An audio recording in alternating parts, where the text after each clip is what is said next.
Y el impacto justamente de la sequía en los cultivos, esa es la cuestión central. Pedro Peretti, bienvenido. Raúl de la Torre, bienvenido. A ver, ¿por dónde arrancamos, Raúl? Mira, para tener una dimensión, recién lo veíamos en la nota, hay algunos estudios de algunos organismos especializados, como la Mesa Nacional de Monitoreo de Sequías. Dicen que la superficie afectada este año por el tema del fenómeno de la Niña llega al 75% de la superficie utilizada habitualmente para la cosecha. Son 125 millones de hectáreas, con distinto nivel de impacto, obviamente, ¿no? Pero ese es el alcance que está teniendo la sequía, bueno, que está afectando ya la producción de trigo y pone en peligro las futuras cosechas gruesas, ¿no? Sin duda. Pedro, la lluvia de las últimas horas generó la posibilidad de tener por lo menos una mínima expectativa en cuanto a la sequía, ¿o no hizo nada? No, bueno, sí, ahí abre una esperanza, digo, claro. ¿no es cierto? Fue muy despareja la lluvia.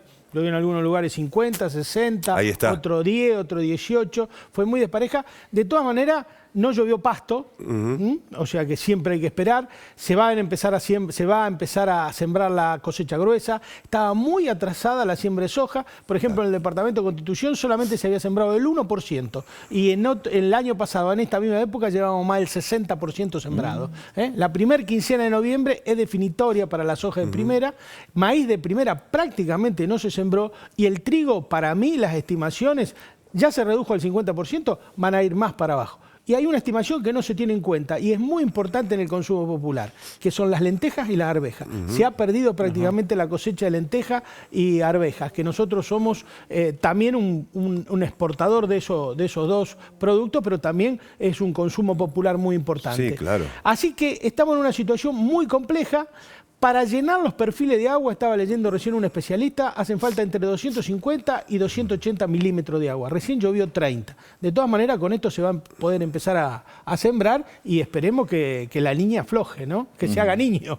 Sí, no, claro. Sí, porque cada vez la situación se complica más y se está nombrando la palabra importación, lo decíamos en el informe anterior antes de empezar la charla. Claro, ¿cuál es el tema con el trigo particularmente? Que estamos hablando de una cosecha del año pasado de 22 millones o algo más, ¿no? Y este año ya se habla de que ya la estimación fue bajando de 16 a 15. A medida que avanza el periodo de cosecha y no llueve, se va bajando la posibilidad de producción. Ya se habla de 12 o menos, por eso recién Pedro ha hablado de una pérdida del 50%. A esos niveles y con los compromisos de exportación que hay, ya no alcanzaría para cubrir la demanda interna. Por eso se empieza a hablar, algunos empiezan a especular la posibilidad de tener que importar, por lo menos para cumplir los compromisos de exportación. Digamos, parece medio absurdo, pero... Importar para exportar, pero el tema es que se asumen compromisos de exportación tempranamente, estimando una producción que después no se da, como en este caso. Pero tenés que cumplir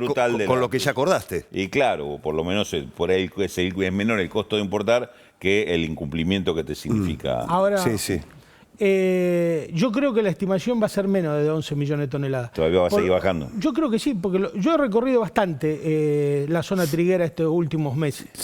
No he visto un solo trigo en condiciones óptimas. Todos, algunos directamente ni se van a cosechar.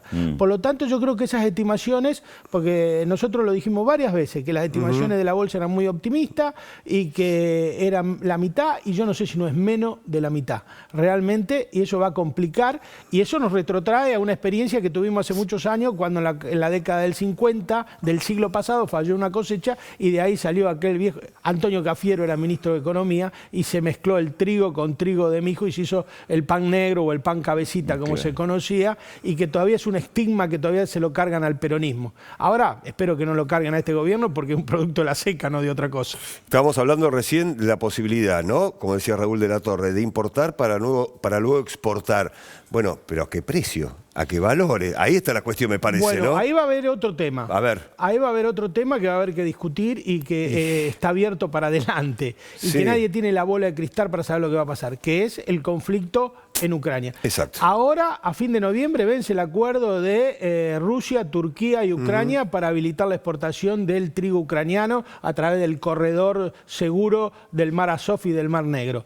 ¿Qué va a pasar cuando ese acuerdo se termine? Si ese acuerdo no se renueva, el trigo va a ir para arriba seguramente. Si ese acuerdo se renueva, podemos ver que los precios sean estables. Pero yo, estimando por lo que uno lee, en los periódicos, por lo único que leen los analistas, me parece que hay poca propensión a que los rusos renueven ese acuerdo, porque han sufrido varios ataques a partir de ahí en el Mar Negro de su flota, y me parece que la situación no está como para que se renueve ese acuerdo. ¿Coincidís, Raúl? Sí, por supuesto. Iba a hacer un comentario con respecto a precios, pero prefiero trasladarle la pregunta, a si ver, me permitís, vamos, claro, lógico. a Pedro.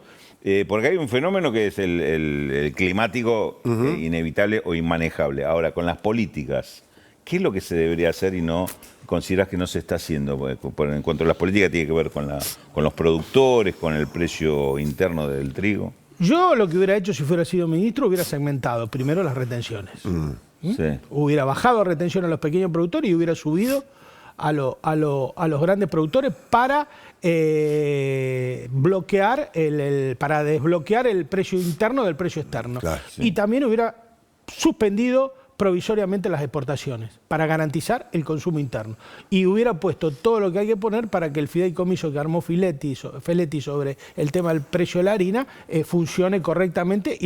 Porque es un consumo estratégico.